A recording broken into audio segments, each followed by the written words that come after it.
Welcome to a special Super Bowl edition of the New Orleans Saints podcast. Erin Summers and Gus Kattengell are making the rounds on Radio Row. Hear from current and former players, newsmakers, and a few surprises along the way. The New Orleans Saints podcast starts right now. Here are your hosts, Erin Summers and Gus Kattengell. Welcome back into the New Orleans Saints podcast, special edition here on Radio Row. It is Super Bowl week in New Orleans. Tons going on. It is just Tuesday. And yesterday there was Super Bowl opening night. Tons of fun interviews. A lot of some of our former players. I saw Mark Ingram running around. And then Cam Jordan was there. Demario Davis was one of the hosts. So really cool to see everybody getting involved. And it was a nice kickoff to this week. Erin Summers here with Gus Kattengell. We'll be here all week bringing you tons of interviews from Radio Row. And just getting started. Yeah, no doubt. You can feel the excitement growing.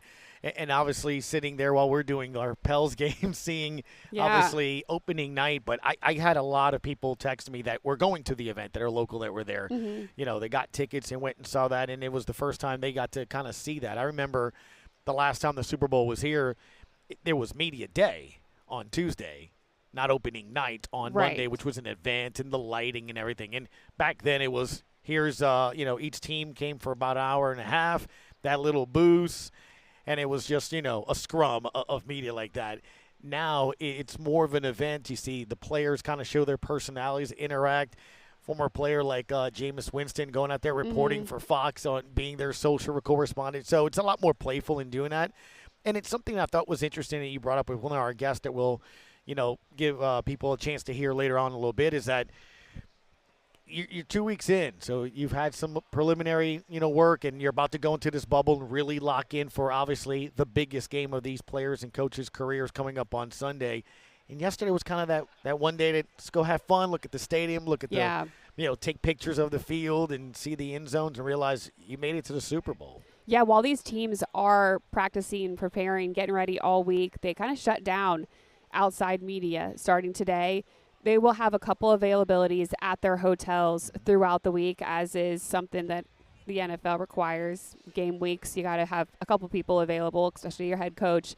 So there are going to be some more interviews and things that come out over the week as the Chiefs and the Eagles are preparing for the big game on Sunday, 5:30, Superdome. You can watch it on Fox. They're airing it this year.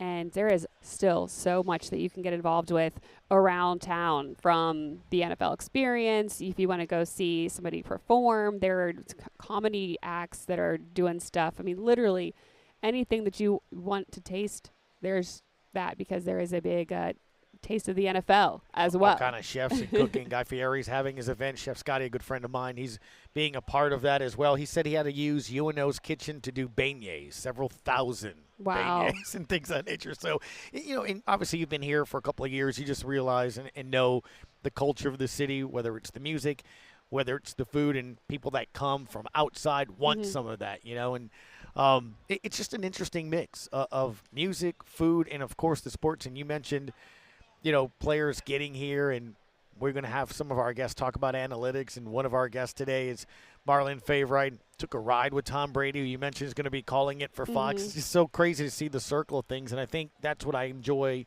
being on Radio Row. Current players, former players, and how paths intertwine and how all that takes place. It's unique, I think, when you look at it. We talked to a former Tulane player today, and Sam Bruchhaus. He is in the analytics game now, and he broke a ton of stuff down for us, but some really good insight into the draft and the types of players that you want to draft, position groups that you want to draft. We're going to get to him. And then we also talked to a former player, former broadcaster in Solomon Wilcots. He played in the NFL for quite some time as a defensive back, but then he was a broadcaster calling games for 30 years. So. And you mentioned, too, he was attached to Saints pregames with Tim Brando. And you can tell, we spoke before we started to record. There's a little place in his heart, isn't there? It was very special going back to talking about practices, being a part, seeing what Sean Payton was building. And he went through the list from culture to players to where they went, where they came from, and all that. So it was kind of interesting to hear his perspective, because he was there before, as we're looking at the banners in front of us, the Saints got to host one. Yeah. It's 11 Super Bowls here. It's crazy. It's definitely the city to do it. Well, we just laid out our guests for today, so we're going to go ahead and get into those interviews. Let's do so. First up, you'll hear from Sam Bruchhaus, and then you will hear from Solomon Wilcots, and then a little Marlon favorite, little Big Fave 504, who tells us what he did in the snow. We're joined now by former Tulane linebacker Sam Bruchhaus. It's great to have you back in New Orleans. It's fun having this event here. For you, did you ever think you were going to come to a Super Bowl and work it here? I mean, I like to think so. Luckily, back in the day when I was at Tulane, I worked for the Greater New Orleans Sports Foundation for a brief moment. Well, there you go. I was engaged in the creation of it 4 or 5 years ago, and so it's been great to kind of see it all the way through and now be here on Radio Row, seeing all the hard work going to good use. Yeah, Jay and all those guys, the amount of work awesome. that goes in. I don't think people understand, the process, obviously, the years into it. Once you get awarded that, Exactly. it's all of, the steps that lead into it. What did you, I guess, take away from your time there? Yeah, the scale really is the craziest thing. I mean, we're talking about fixing roads all the way to flying in celebrities, all the way to re-engineering the electric grid to make sure the Superdome is ready to go. Like and the artwork. lights don't go out again? Oh yeah, I mean, the things that those folks have to work on is just absolutely incredible to see, and it's great to see how the community builds around it as well, and the art and the music. And New Orleans is so readily available for events like this, and in my opinion, I'm very biased obviously, but it's the best place for an event like this, so it's been great to see. We agree. Yeah, I think that's fair to be very biased.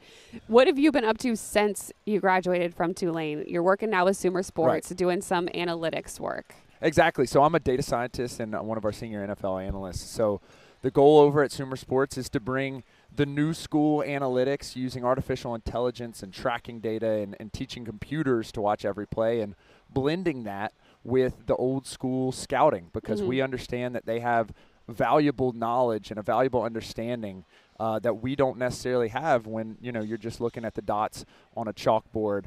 And so working with Thomas Dimitroff, ironically, the former general manager of the Atlanta Falcons, the Dirty Birds, when he called me the first time, I said, you know what, man, I hated you for years. Right.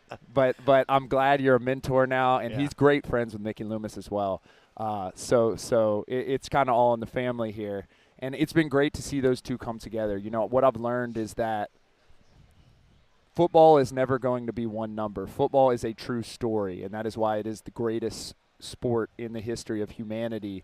And we've learned that through the analytics, we can tell a much better story and a much more interesting story, and it can really help people out. So it's been really fun to learn from those people at the top who have done it for 30 years and also integrate the new technology as well. As a former player, when you first started getting into this, because we were talking with Lindsay yesterday, and I thought it was so interesting to hear how sometimes, numbers may present a certain picture, but at the end of the day, we're talking about it like, what do your eyes tell you? Can that person play football? Do they have some of those intangibles and stuff? So is that something that you can sort of bring to the table, that intangibleness of, hey, can that player has heart, can be calm under pressure and stuff, or can numbers also tell you when somebody's calm under pressure? So numbers set the baseline, and there's a lot of events that are hard to pick up, such as, sacks or drops and stuff like that, which it doesn't show up when you just read the box score, but that's literally someone checking those off and watching every single play. And when you get down to really small events, like when people are contacted or certain blocks that left tackles are trying to make, it's really hard to negotiate that, and a computer does it much better than a person. So the idea is to take the subjectivity of grading those events out of the game, and that allows the scouts to do exactly what you said. Use their eyes and their understanding of the game, which a computer can't necessarily pick up. It's a very complex game. We don't know from the computer side which reads the quarterback is making or exactly how he's coached. That's kind of the mystery of the game, and it allows those evaluators to do just that. What I've learned using my experience is the importance of hand placement and the violence of an attack on offensive linemen and footwork. That stuff a computer, number one, can't teach, and number two, doesn't really know how to pick up just yet with the technology. And so bringing that and understanding, okay, the numbers are telling us this. Why is that occurring? That's what the experience really brings. Have you ever run yourself through these analytics in your game? I have, and look, it's unfortunate. Back at Tulane, we had an excellent game against Southern Miss. We many years ago, and we scored like 70 points, and I was on kickoff. And it did not like it. The first play, they changed their blocking scheme on kickoff return, and they had run the same one for many years, and I just got nailed. And it did not like what I did. I gave up many expected return yards, and then the rest of the game, I had already been popped. I was a little scared. I hate to – I wouldn't have admitted it at the time, but I'll admit it now. I was a little scared I was going to get popped in the back of the head. Yeah. So I was receiving a lot of minuses that day, but you know, it does a really good job, and it's very accurate on that, which has been fantastic to learn, even when it's dinging me. Well, you can be honest then. There you go. Right, yeah. Right. I went to Southern Miss. You'd have to bring that up. No, but it's interesting because I had one of those experiences, not anywhere near you, but I took coaching football in my senior year class, and we had to learn each individual position group. Oh. Kick return so complex. was the thing I will never forget. Like Patrick Surtain, Adelius Thomas, a couple NFL guys were on that team as well. And I don't know why they're taking coaching football, right? But I'm the returner. The ball goes up, and all you hear is feet coming towards you. And next thing you know, you try to, we had the basic wedge. Right. And then the wedge is gone, and there's Surtain picks me up and lays me on my back. And I was like, never. Yeah. I mean, it takes a whole special You have to type have a little crazy in you to play special like teams. my heart was, beating out of my chest. Yeah, the NFL has kind of taken the battle element of running into battle, but that, like you said, you got to be a little crazy. I was mentored by one of our special teams coaches, J.J. McCleskey, former Saint, as well. And so I was the 5, which in the old days would have been the wedge buster. They had changed the rules that you can only have like a 2-man block at that point. But basically my whole training was run as fast as you can and hit the first guy you see and then try to get around him. And I was good at the first 2. The second one, it was a struggle sometimes, especially when it was a 2-man block. But there was a little craziness in there for sure. It sounds so technical when you put it like that. But you said last week you were at the Senior Bowl looking at some of these prospects that are coming up in the upcoming draft. Who do you like? What positions do you like you think are going to be a strength this next draft? Right. I think the edge rusher position we have to talk about, both the Shrine and the Senior Bowl. Excellent players.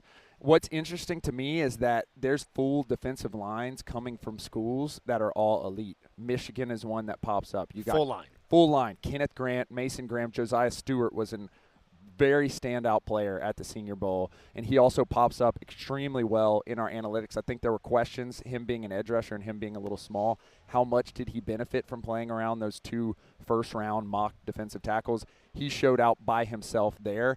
And then the Ole Miss line, all 4 guys. Ivy, the edge rusher. Princely Yu, the other edge rusher. J.J. Pegues, who is played offense in Lane Kiffin's system, and Gus Malzahn when he was at Auburn. Excellent explosion, pops up in all of our metrics as well. When those 2 things marry, it's awesome. And then Walter Nolan as well. The defensive line position, which is a position of need, I believe, for the Saints this year, given some of the aging stuff and given how their defense performed this year, is excellent. I think you can really refuel in 1 year through this draft. What I find interesting, too, is as you're saying because I think, I don't know, I'd love to get your opinion on this. In the NFL, let's say your top 3 things: quarterback, right? Right. Playmaker, pass rusher, in that order. I don't know in that order or not. Who would you say the top 3 positions would be that you've got to have? We found in our studies the least available players and the most highly impactful players on the field are quarterbacks, obviously, and we're talking about magnitudes more than anyone else. The wide receiver position is the next because in the NFL it truly is a passing league. And we've gotten to the point where you can't really hit the quarterbacks due to the rules. Right. And if you have a wide receiver who is able to create immense separation the way Justin Jefferson, shout out the West Bank, can do, then it changes the whole face of an offense. And then the matchup between the edge rushers and the tackles is the next big thing. What we found is kind of the new build, which the Saints are kind of trying to approach with their 2 young tackles, Penning and Fuaga, is if you have 2 good tackles, almost every team is good. You think about the Eagles who are in this Super Bowl, Mailata, Lane Johnson. You think about the Lions, and now in the NFC South as well. The Bucs also have Gedeke and Tristan Wirfs. Typically, you're going to be a pretty good team when you have 2 good tackles. That's why I'd put them slightly under the edge rusher position because it's better if you can have 2. Houston Texans saw that this year. Offensive line wasn't great, but Tunsil was great. But that's the order I'd go: quarterback, wide receiver, edge rusher, tackle. The reason I bring that up is because obviously you don't find those guys. Right. So if they tend to come draft day, be the players that tend to go at the top of the draft, does that maybe push some other positions, offensive linemen, things that nature a little further down? I guess what I'm saying is if I'm a team, man, would love a quarterback, love a receiver, right. but you just don't get an elite pass rusher or D tackle. So do you feel that you're going to see a lot of defensive linemen go in the top 10? Top 20? It's going to be interesting to see. I think the quarterbacks will probably still push up. I know there's been lots of talks about Shedeur Sanders and Cam Ward and now Jackson Dart sneaking in there. Didn't love his performance at the Senior Bowl, which is interesting talking about Sumer Sports because my eyes didn't love him in a very, very limited sample in a weird all-star game, but our analytics love him. So we're really going to have to dive deeper into the film and understand why that is. It's funny as a data scientist and a former player when that occurs. But I think you'll actually be able to get good edge rushers that are quality guys regardless of where they go in the picks in the hundreds. And that's how really deep this class is. And there's guys from Marshall, Central Arkansas that made the Senior Bowl. They're from really all over. And it's really just a very deep class. I don't really know the order in which it would go. And it really doesn't matter because there's that many players, including defensive tackles as well, that can really transform the face of a defensive line. I was talking to former Saints wide receiver Lance Moore. He was at the Senior Bowl. Great. Came from Toledo. There's a ton of Toledo players out there as well. And he was like, this is awesome. This is not usually how it goes. Exactly. But there are a lot of smaller schools that are Certainly. getting a lot of exposure for some of their players out there. Looking at the wide receiver group, maybe another area the Saints go in the draft. Who do you like? It's an interesting set with the wide receivers because the top of the draft is Travis Hunter if he were to play the wide receiver position. Right. There's that whole question mark. There's a lot of questions about that. And then Tet McMillan, who is in the mold of a T. Higgins type guy. Big guy, red zone target, really great in terms of contested catches, in terms of our metrics. And I think in my head he's more going to be like a wide receiver 2, as T. Higgins kind of has been, or a 1B really. But he's the consensus top guy. Some guys to look for, and I think it's pretty deep, is like Ricky White out of UNLV, immensely productive player, has done an excellent job throughout his career, and also a special teams demon, which the Saints have prioritized over the years from the front office level all the way down to the coaching level. And so he's a name to watch maybe in like the 3rd or 4th round, similar to how like Michael Thomas was drafted in those mid-rounds, where he could make an immense impact initially on special teams and turn into a really good player. He stood out to me at the Shrine Bowl, and he stood out to me all year as well. It's interesting you mentioned it too as well, and obviously you know the history of this team when they were perennial playoff teams, winning Super Bowls and being in that position. There were a lot of players, rounds 2, 3, 4, even some 5s, right, that eventually did that. We all love, whether it's media or fans, that first pick that you get in that first round, but it's so important to hit on Friday now, even on Saturday to do that. Is that like where what you do really helps when teams kind of look at value, I guess? Definitely. What you're looking for in those rounds are differentiators because you want those guys to come in and contribute on special teams, but maybe you're trying to fill in a position where you already got a guy and trying to build depth. And so hitting on those picks allows you a little bit of cap flexibility, but it also allows you depth for injury. And, you know, a team like the Detroit Lions was able to keep it going after losing 11 to 12 starters. And second stringers at that point because they had really built depth. Another West Bank player, I believe, or at least in the area, Meek Robertson, was one of those guys who all of a sudden became a starter for them. And so it's really about building depth through those late rounds instead of necessarily taking a shot on a player who could be excellent.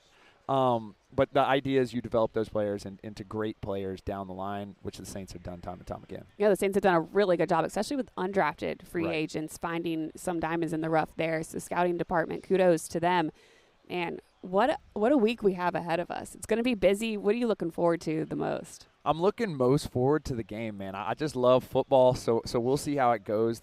Some of the matchups I want to watch is I want to see how Jalen Hurts does against Steve Spagnuolo. I think he could be the weakness of a Super Bowl team, which is very strange to say in 2025. Yeah. That, the quarterback it looks like the weakness of a Super Bowl team. Yeah.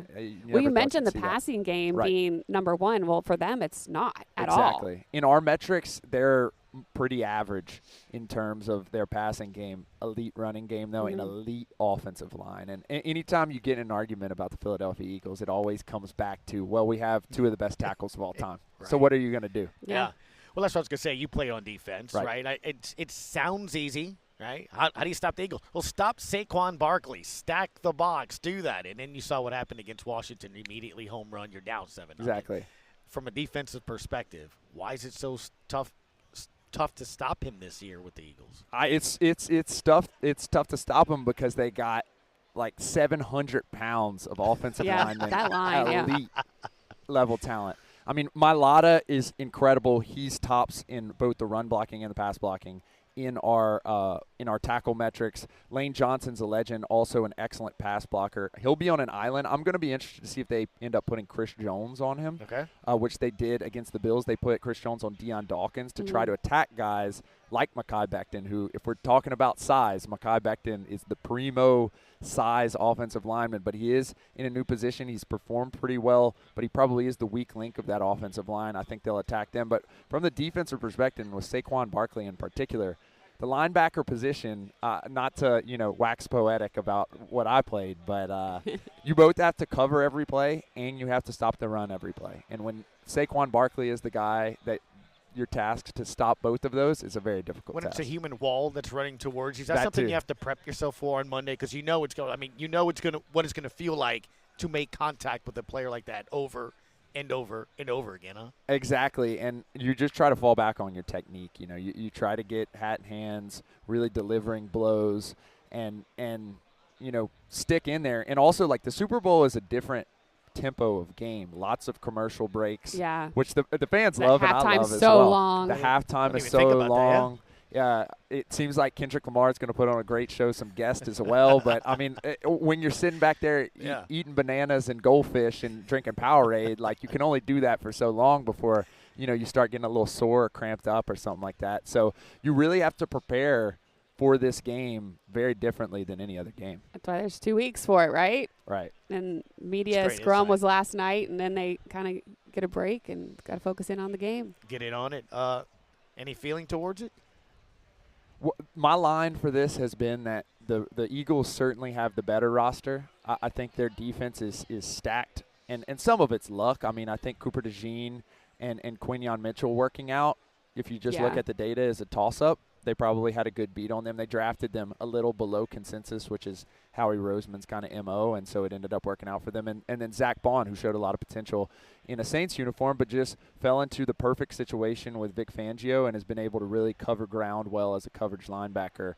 But I think the Eagles certainly have the better roster, but the Chiefs just have the more important players. And Patrick Mahomes is at the head of the spear on that. And then Travis Kelce is probably going to be matched up against a lot of zone defense. He's excellent at exploiting that, and he's most of the time probably going to be lined up on a backup linebacker in Oren Burks. And I think that pair is just too important, and I think the Chiefs are going to pull it out. All right. Well, we'll see what happens. Thank you so much for joining us. It was awesome to talk to you. Great to have somebody that's from around here. Yeah, and gets it. Thank y'all for having me, man. I'm a huge Saints fan. I could shout out my whole family because they love listening to y'all, love reading the website. So appreciate y'all having me. Love that, and I'm sure you like to hear it. Roll wave. Roll wave, baby. Hell of a hullabaloo. Now on the New Orleans Saints podcast, we have former NFL defensive back Solomon Wilcots and Dr. Nelson Mead. You guys have a little bit of medicine to talk to us about to start things off here. It's always important to take care of our players and make sure that they are performing as good as they can and coming back as good as they can. Absolutely. Roughly over 900,000 Americans suffer from some kind of knee pain every single year in the U.S.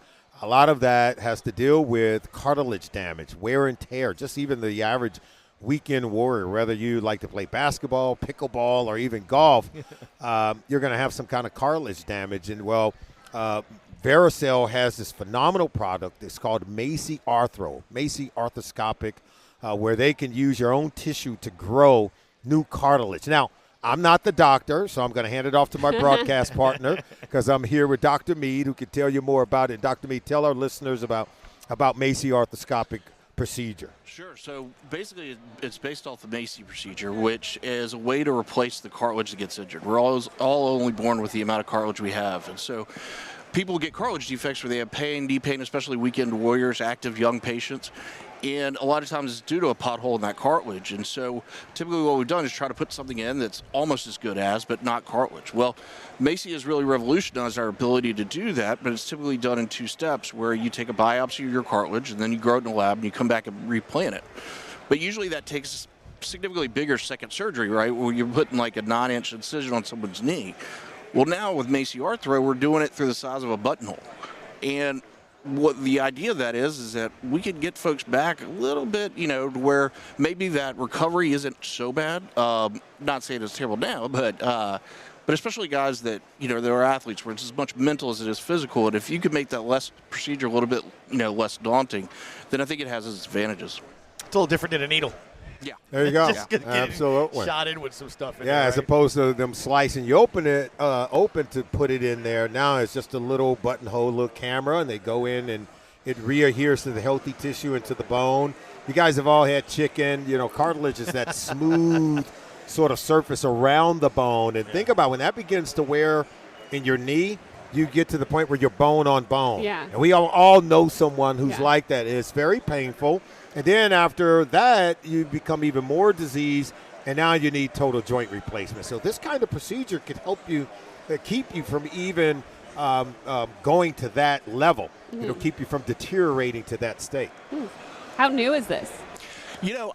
Macy's been around for a while, so I've been doing it since I was a resident. So, that's probably at least 8 or 9 years that I've been doing it. But the arthroscopically, we just got it FDA approved in August of last year, and so I was the first field trained orthopedic surgeon to do it arthroscopically, especially with associated procedures like ACLs. So it's relatively early right now, but really think that this may be the thing to take what we've done reliably, which is get good results in a very difficult problem, which is that's regrowing cartilage, and take those results and actually improve them even more. And so I think this is the way to do that. And what most people don't know is typically when you have an ACL injury, which we all know is so very common, that what's associated and comes along with that injury is cartilage damage. Yeah. When you tear your ACL, you almost always have some form of cartilage damage. Well, in previous cases, they would repair the ACL, but there was really nothing to fully repair, at least not at this level, to repair the cartilage that had been damaged. Now they can use your own cells to fix that along with fixing the ACL. And now you get a fully repaired knee. And you all remember the cases where someone may have had an ACL and then maybe a few months later or next year they go in for a cleanup, then another cleanup. All they're doing is kind of removing some of the cartilage, the dead cartilage that continues to peel off. And eventually they go to being bone on bone. Had nothing to do with the ACL injury, which they had fully healed from, but this cartilage damage was associated with that initial injury. Now they can fix both at the same time. From your playing days to now, is that one of the things that's been remarkable, just to see the advancement in how we get players back, how we get normal people back here as well? We're even seeing Achilles starting to kind of make a quicker recovery and stuff. But you mentioned ACL used to be here, right? Now it's months. Now you can be back in play, and now you might be even stronger when you come back. That's why I went into this line of work. I played in the NFL. I worked as a NFL broadcaster for 30 years and telling the stories about players. I can't tell you how many of my former teammates that I've run across who are dealing with chronic pain, whether it's in their lower back, whether it's in their hips and having joint replacement in the hip. I had a joint replacement in my shoulder. And I'm going to tell you right now, it is no small thing because you deal with a lot of pain even before you get to that state where they'll do the replacement. And then that in and of itself comes with a lot of rehabilitation. And as Dr. Mead said, more than physical in terms of what you're going through, it's a mental battle. It's a mental challenge. And you have to be mentally fit as much as you is physically fit and psychologically to overcome these kind of injuries. We see a lot of former athletes succumbing to pain, whether it's some form of addiction due to pain, painkillers, and we don't want that. So I kind of got into this work by helping companies to tell their story about new innovative treatments and to kind of link them up with athletes who are going through it. And we've done the work with not with this company, with Verisil, but with other companies, with Wayne Gretzky, with Hall of Famers like Rod Woodson and Terrell Davis, because these guys are influencers, right? And we all know that athletes get the best treatment, right? Something happened to Tom Brady. Doctors like Dr. Mead, all the great medical community is going to come together, and they're going to make sure Tom Brady's okay. That's what happened when Magic Johnson was diagnosed with the AIDS virus. That's what happened when Bo Jackson needed hip replacement surgery. These guys are leading healthy and productive lives today because of innovation in modern medical science. Which to piggyback off what you said, which I think is interesting, is I've got a few buddies that just got done playing in the league or whatever. It seems like there was this sort of shift in mindset. Correct me if I'm wrong, but where a lot of these guys, they would come to me and they'd say, what my biggest thing is, I want to be healthy to play with my kids when I'm 45 years old. I want to be able to play ball with them. So it's not necessarily a process of what can we do to effectively get them back quicker. It's also what's comprehensive that can do this for the long term. Yeah. And so when you start to, like you had mentioned, when you start to address things like cartilage injuries with ACLs now fully, it allows them to do that, right? They can play for another 5 years, but also they don't necessarily need a knee replacement in 10 years. Yeah. Get your quality of life back. Yeah, absolutely. You mentioned broadcasting. Yeah. We're here in New Orleans. You used to cover preseason games for us with Tim Brando. That's right. You remember that, don't you? What kind of memories does it bring back being back here in the city? It brings back some great memories. And my time spent with Tim Brando, my time spent with Mickey Loomis and Sean Payton. In those early years, we were talking about some of those teams, some of the teams that Coach Payton helped build here. Couldn't have done it without a great general manager and talent evaluator and Mickey Loomis. Think about all the guys who have left this organization to be general managers elsewhere and have been successful. So it was a cauldron of really smart people, hardworking guys. They built it the right way. And I remember coming here for the preseason games. I would spend time just watching them practice. Yeah. And I was like, this team's ready to win. I said, I remember, I can't tell you how many people who had come up to me and they would listen to those preseason games. They said, you knew they were becoming a winner, didn't you? You knew they were going to. I said, of course I did, because I was saying it. I mean, I didn't have any qualms, any reservations about that. I knew they were ready to win. I even knew they were ready to win a Super Bowl. I could watch the way that team had grown, and obviously Drew Brees was just impeccable in the way that he went to work. He was like a surgeon in some of those preseason games. I said, this dude is ready to tear this league up. And he had the defense to go. We talk about complementary football all the time. All the complementary pieces just kind of came together, made for a magical season here in New Orleans, didn't it? Certainly did. What do you think are common factors or denominators or things that you can say winning teams that reach the Super Bowl have? First of all, I think that's a really good question. It's really about, it's not as much about talent as you think. Yeah, you have to have talent, but every team can't have a Patrick Mahomes. We've seen a team like Tampa Bay win, and this is no knock on Trent Dilfer. He always gets that, hey, won a Super Bowl with Trent Dilfer. Trent Dilfer won a Super Bowl. Dan Marino didn't win a Super Bowl. Right. Yeah. Trent Dilfer did. Brad Johnson was a Super Bowl winning quarterback with Tampa. Yeah. And he doesn't rate in the pantheon of NFL great quarterbacks. It's just to show you that you need to have a complementary team. But you better be physical. You better be tough. You better be smart. And you have to be hardworking. You've got to come every single day with a purpose. Now, think about if you have that kind of mindset and you're talented. That's the Kansas City Chiefs. Because they have a quarterback that's like a stone-cold killer. This dude is as competitive as Tom Brady, as Kobe Bryant was with Mamba mentality, as Michael Jordan was in Last Dance. You remember how Mike would take anything that was a slight against him, he would turn it into this energy, and he was like, I'm here to kill you. I'm here to beat you. And that's how Patrick Mahomes is. He's like this silent assassin. You give him the ball last, he's going to come back and beat you. Now everybody can't have that kind of quarterback with his talent, but you can have that kind of mentality. And think about if you have a team that's that way. Players take on the personality of their coach. just flat telling. Sean Payton was that way. He was ornery. He was cranky.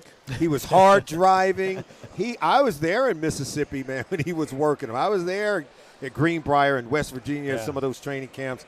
And those guys would tell you, if you talk to Roman Harper, if you talk to Marcus Colston, you talk to Pierre Strong and some of these other guys, they will tell you it was hard, but it was worth it. Millsap's two-a-days. I'll never forget there you that. go. Believe there me, sir. You go. That is wild to think about. It was Dude, uncomfortable for even the announcers, right? It was brutal. If you were a reporter, you were miserable. But it's true, that mental aspect, because you got up in the morning like, I'm about to start sweating, and it's just never going to stop. You have to come back and do it again. But that's to the point. It's like it's so much mental aspect. So when you look at these two teams, it's interesting because I think of Philly, and you know what this going to – I mean, I know what Saquon's going to do. I know what that offensive line's going to do, but the defense has got to make the plays. How do you do it? This defense has forced 10 turnovers in their 3 postseason games so far. That means – and they've taken the ball away more than any other defense in this playoff run. And their offense hadn't turned it over at all. If they have a clean game like that, they're going to win. Even in the last Super Bowl 2 years ago, they only lost by 3 points. Jalen Hurts outplayed Patrick Mahomes. Had over 300 yards passing in the game. I think Mahomes had like 183. But it was the one lone fumble by Jalen Hurts that really proved to be pivotal. Nick Bolton scooped it up, scored, ran it back for a touchdown. Proved to be the difference, right? When you let the other team's defense score, the offense hard enough to stop Mahomes. But then Andy Reid, I thought he designed a couple of plays in the fourth quarter. You might remember that jet motion return. The guy's wide open in the flat. Then they came back and did it again to the other side, scored again.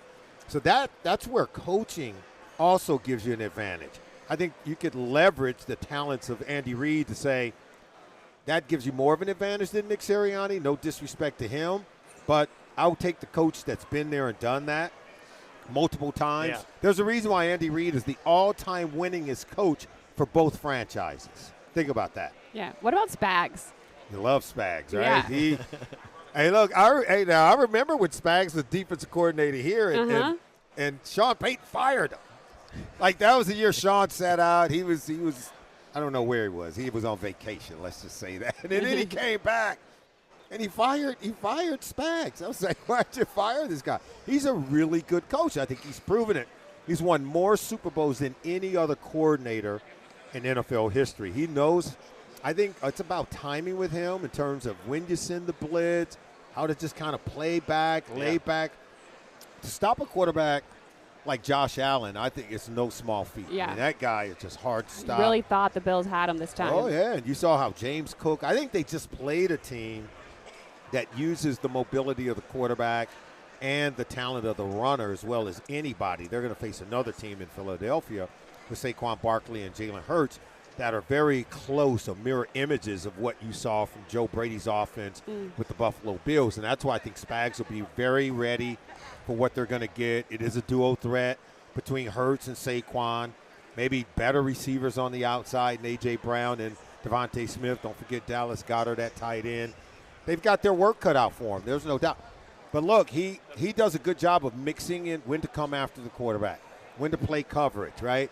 When to heat them up and start hitting the quarterback, force a turnover at the opportune time. And they usually throw their best at you in the second half of ball games. I want to ask you something real quick, just history-wise, because you've been bringing up coaching a lot, and especially the head coaching. When you think of Andy Reid, Philly, we had enough. 4 straight NFC Championship games over there, right? Yeah. Then he comes, and the Chiefs have basically been there in the AFC Championship game or Super Bowls. We think of Belichick. We throw out names like Walsh, Innovators and stuff, Lombardi. Where do you put Andy Reid? He's up there. He's on the Mount Rushmore. He really is. He's on the Mount Rushmore. Right? And if he wins this one, he's like he's George up Washington there on that. He's George Washington on that deal. That's a good one. Because he'll be the only coach in NFL history to win 3 consecutive Super Bowls. He right now is the only coach in NFL history, is the all-time winningest coach for 2 franchises. I think it speaks to his greatness. Right. If you say, well, why didn't he win it in Philly? He didn't have Patrick Mahomes. And why didn't Belichick win one when he was in Cleveland or after Brady left? Because he didn't have Brady. Right. This stuff is not that hard to figure out, guys. It's not whether or not it's the coach or the quarterback. The answer to the question, it's both. Okay, it's both. Even though Brady did win without Belichick, but that's for another day. We can have that conversation. Well, that speaks to Brady's greatness as well. Sure no does. doubt. Before Yes, we it let does. you go, Doctor, how can people see if they qualify or it's something that they maybe want to do with the Macy Arthro? Yeah, so the best way to do it is go to Macy's website. That's Macy.com. And they go on there and has a really good interactive patient website, so they can kind of see what the procedures are and if that's something that they may be interested in. And they can also see if there's a doctor in their area. They'll be able to find one using that website. Macy.com, MACI.com. You got to go there. Awesome stuff. Thank you so much, guys, for joining us today. Thanks for having us. Thank you all for Appreciate joining us. Big Fave, Marlon Favorite. Sir, how are you? I'm feeling great, man. Super Bowl in the city. This is big time. I'm excited.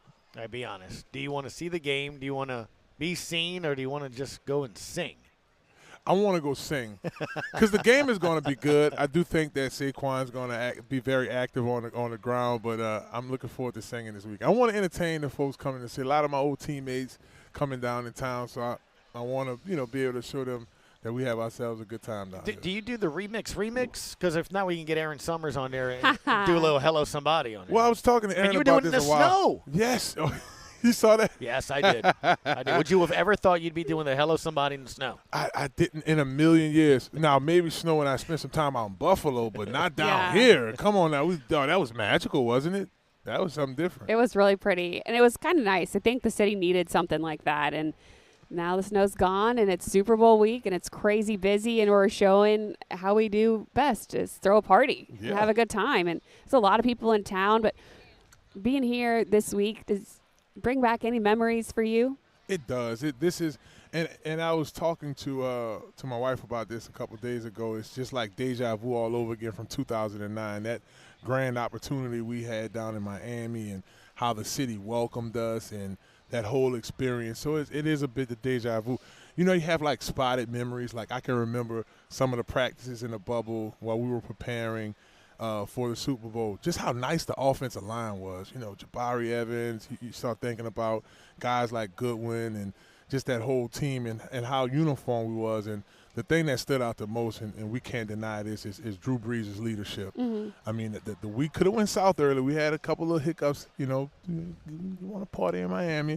But, hey, we got focused. Like, it wasn't – no, this is not going to be a distraction. We're going to continue to enjoy ourselves, though. So, it's so many things I could talk about when we were down there in Miami, but it's just, you pray for the nights that you won't remember with the people that you won't forget. We talked about it on the show back in the day, Marlon, just your journey from high school to college playing here at LSU to trying to make a spot in the state and find a team in the NFL here as well. It's so hard to get to this point in it. I mean, you've been to practices with us and watched the Saints in camp, and you've gone through it as well. How hard is it to make a team that gets it to the Super Bowl and then to win it, man? It is hard. It is extremely hard. Like, you do have to think back to even middle school. You have to do every little thing right. From just thinking back to my rookie year, I played for 5 different teams in 1 year. So what did I do right at LSU to make this team say, okay, this guy will match perfect in our roster? I'm telling our listeners right now, it is extremely hard to even get an OTA. Like, actually get it's a numbers game, right? In high school, you have the same passion, you have the same feeling as a million some odd different people. Then it's 100 some odd thousand of y'all in college. I'm talking every level of college, right? I'm talking NCAA, Division I, Division II, NAIA. But the small group of guys, it is active, 2,500 guys in the NFL, period. So practice squad and all. So if you can squeeze in there and be a part of something like this, A, you have a divine path. B, you bust your tail to get to that point. And C, you had fun while you was doing it, baby. Hello. Yeah. Always fun when you're around. When you look at the team right now with the Saints, going through a transitional period for that head coach, what do you think has to be top of mind, key for them to get right here? Well, and I'm not trying to give my podcast a little plug here. It's okay. You can do it. Yeah. we got to start inside the trenches on both sides. That's where it all starts at. I mean, Jalen Hurts can most likely attest to that. Patrick Mahomes is just something different. But you have to be able to have – and we brought up that Saints offensive line when we won the Super Bowl. And I know we have Coach Evans on that team right now, but it was how in sync those guys were and how they understood Drew Brees and Drew Brees understood them.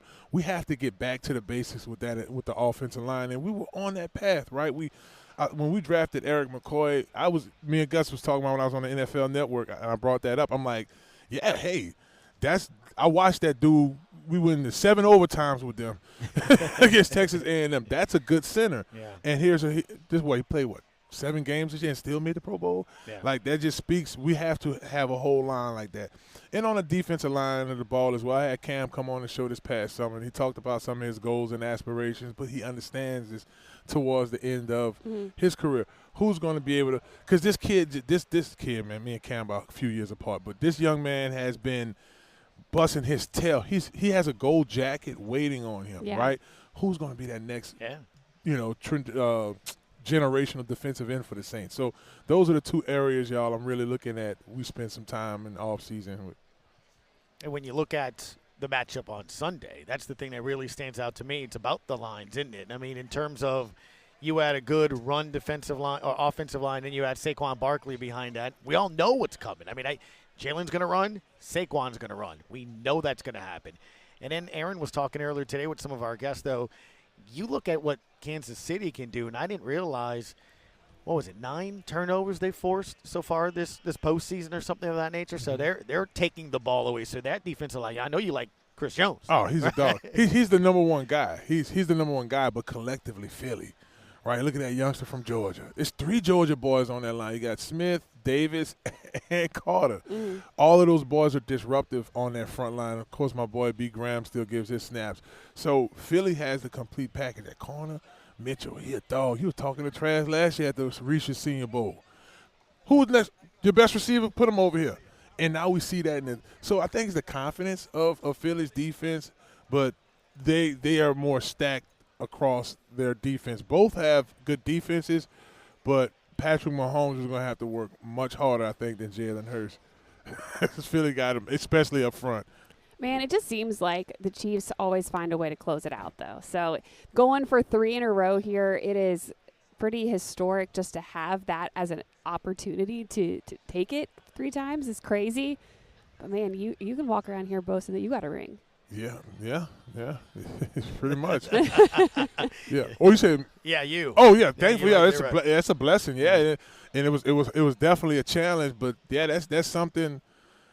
It's a small fraternity, right? Yeah. Of folks that made it there. I mean, you look at Dan Marino, wonderful career, excellent career.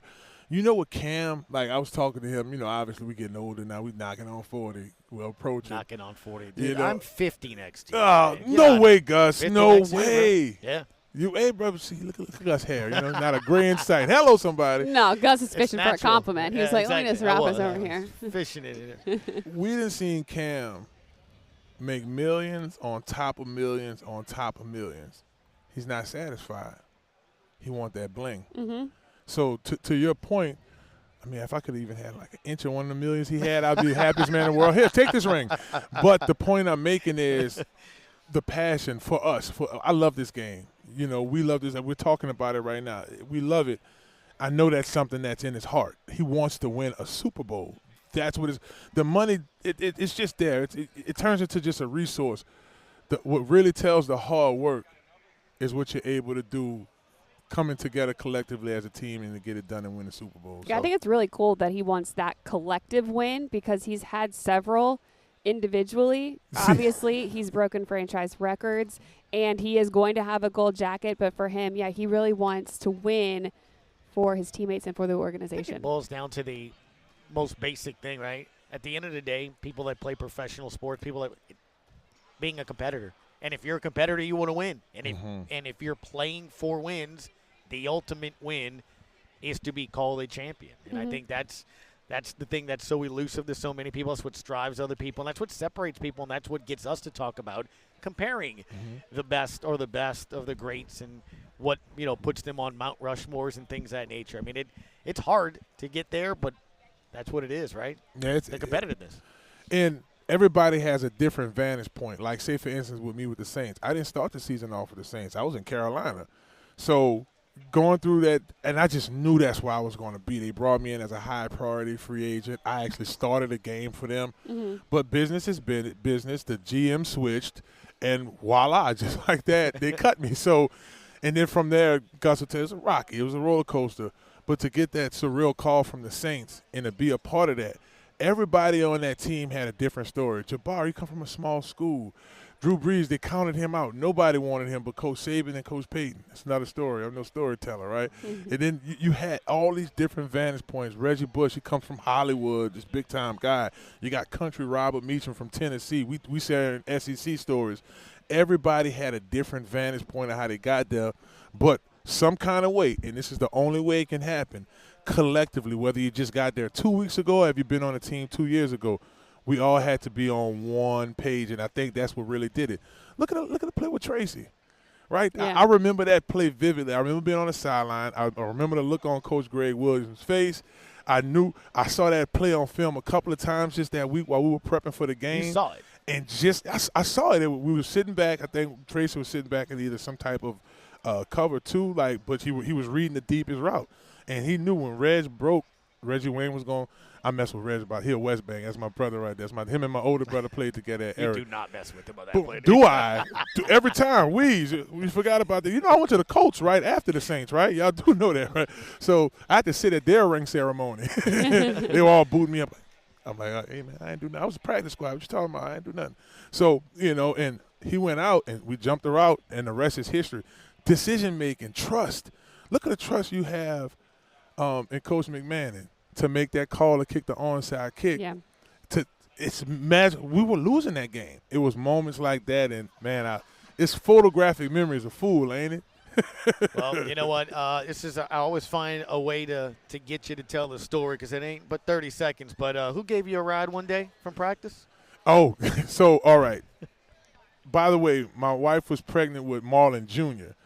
So, by the way, he gave me a whole conversation on, like, how that, you're going to love it. It's your first kid. You're going to this and that, this and that. Mr. Tom Brady gave me a ride home from practice. Well, I was just – back then you didn't have Uber, so I was just – honestly, I was waiting on Darryl Richards to circle back around. He had to go run back. He was getting treatment. So I'm like, because that's the only, I only knew so many New Orleans people. Hey, Fave, you need a ride? I'm like, man, I'm about to get in the car with Tom Brady. It's like you open the door, it's like, sat down. So I kind of quiet at first. Like, so, yeah, man, what's going on? I said, man, nothing much, family. Hey, how many kids? I say, yeah, I have an older kid, but, it's my stepson, but I have one on the way. Oh, man, you're going to love it. When Giselle had, he was sharing. I'm like, this dude sharing person? Yeah, we had a midwife who was at the house. I'm like, man, she's sharing stories with me. Hey, Fave, take care. And I went in my extended stay. He went to his multi-million-dollar mansion. Sure. But it was cooler. And he was during the lockout, he was very cool with being in contact with us. Like, I didn't have his cell, but he was emailing us, hey, is everything all right? Did you talk to your player rep? Because we were just in that lockout waiting to see what was going to be the next move. Yeah. And, yeah, great teammate. He deserves everything that he's had in his career. Yeah, it's going to be fun to listen to him on the call here if you're not at the game on Sunday. But I don't know. I'm going to be wherever y'all at. Wherever y'all at, that's where I'm going to be I'm going at. to be grilling and watching the game. So well, I'm going to be in Metric. Marlon, favorite as always, man. Give a follow there at Big Faye 504 and hello somebody in the snow. I'll never forget. You were doing it. Although you can tell the people that were ready for the snow. Now he just had like basic sweats, just basic sweatshirt and sweatpants. And we're doing it though. We're getting out here. Doing it. Hey man, it was good seeing you. Thanks y'all for having me by. Thanks.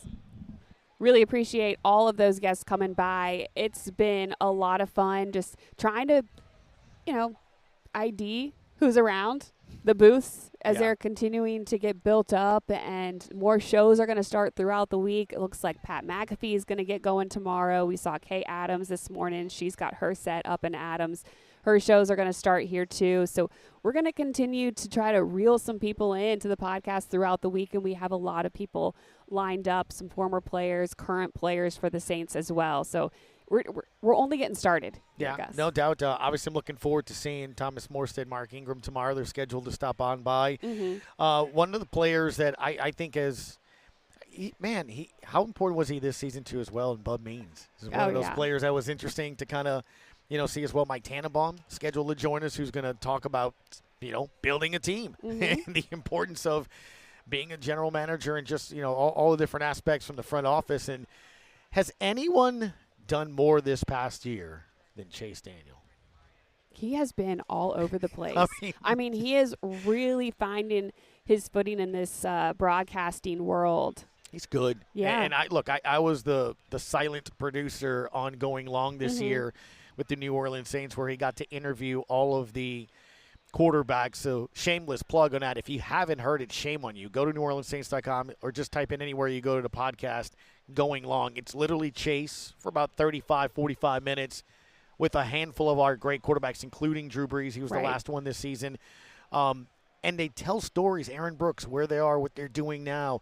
Interesting stories throughout the years. One day's at practice. One quarterback said, I didn't think I was going to be a quarterback. I was going to play baseball. I think you know who that is. But I found myself just captivated. And he did such a great job of being not only prepped and ready to ask him those questions, but being genuinely surprised about some of the things he found out about him. And it's, the fraternity, what it's like. When you go in the locker room, you have those relationships with players, Aaron, you get better stories from them. Yeah. So when you have quarterback to quarterback, you can imagine they talk and speak completely different. Yeah, I think that's what's so cool is there is a different level of comfortability, but knowledge and understanding, because you guys have both been there before and you know what it takes. And so when there are things that struck Chase, it must have been a big deal, because if it stood out to him and he'd been through a lot of what it is to be a quarterback in the NFL, then it's pretty important stuff. So definitely go to the website. You can listen to that Going Long, and we'll be back tomorrow with more of our Saints podcast Super Bowl special. You've been listening to a special edition of the New Orleans Saints podcast from Super Bowl 59's Radio Row in downtown New Orleans. For more complete coverage from John DeShazier, be sure to visit NewOrleansSaints.com.